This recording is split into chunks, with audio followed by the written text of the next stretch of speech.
Y también es miércoles de La Data con nuestra colaboradora Estefanía Veloz, a quien tengo el gusto de saludar. Estefanía, bienvenida, pero en esta ocasión de forma remota. ¿Cómo estás? ¿Cómo estás? Bien, un gusto estar aquí hablando de datos otra vez, a la distancia. Estefanía, a ver, cuéntanos, ¿qué datos traes hoy?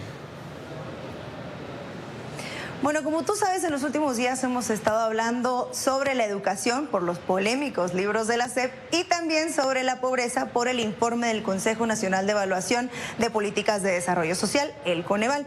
Y es que en su último informe dijo el Coneval que la pobreza había reducido 16%, como tú ya lo informaste en este espacio, pero también dentro del informe hay otra información, sobre todo este desagregado de carencias sociales, y en este incluye el rezago educativo. Y del 2020 al 2022, en México, 700,000 jóvenes se sumaron a las filas de rezago educativo, dando un total de 25.1 millones de personas que lo padecen en el país. Pero eso no es todo. También dio otra cifra bastante importante sobre las personas que nacieron antes de 1982, que más o menos tendrían 41 años en este momento, y es que 23.7% de estas personas no tienen la primaria o no cuentan con la primaria terminada. Y también una cifra bastante lamentable, que es del 15.9% de la población entre 3 y 21 años no asiste a la escuela hoy. Estas cifras son importantes, Pedro, porque claramente son un resultado de la pandemia y de los efectos negativos de la pandemia en las personas que desertaron de la educación, en la llamada deserción escolar.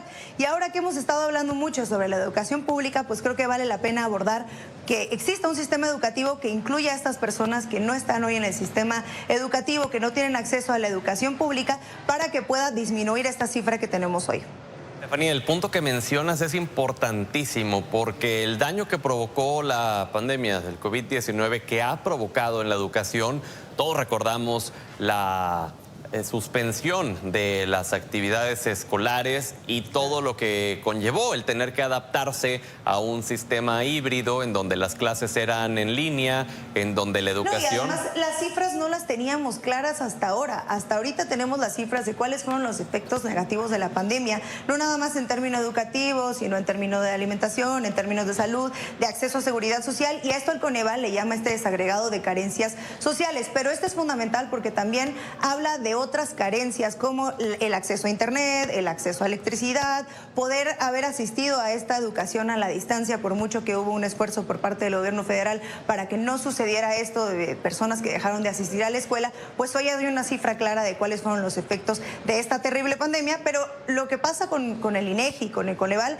es que lo que no se mide no se puede cambiar, y hoy teniendo una medición como esta, pues podríamos apostarle a que exista una mayor política pública para que estos números disminuyan, por lo menos de aquí a 2 años, que es cuando tendremos esta nueva medición. Y mencionábamos ahorita, Estefanía, que se recurrió a un sistema híbrido, clases por internet, pero pues en las comunidades rurales el impacto del rezago educativo es mucho mayor todavía, porque en estas comunidades pues apartadas tampoco es que se tenga un internet que pudiera facilitar la educación remota, ¿no? Muy bien, pues Estefanía, gracias como cada miércoles por la información, por los datos. ¿Ya se despidió? Te vemos la siguiente semana. Nos vemos la próxima, Pedro. Gracias.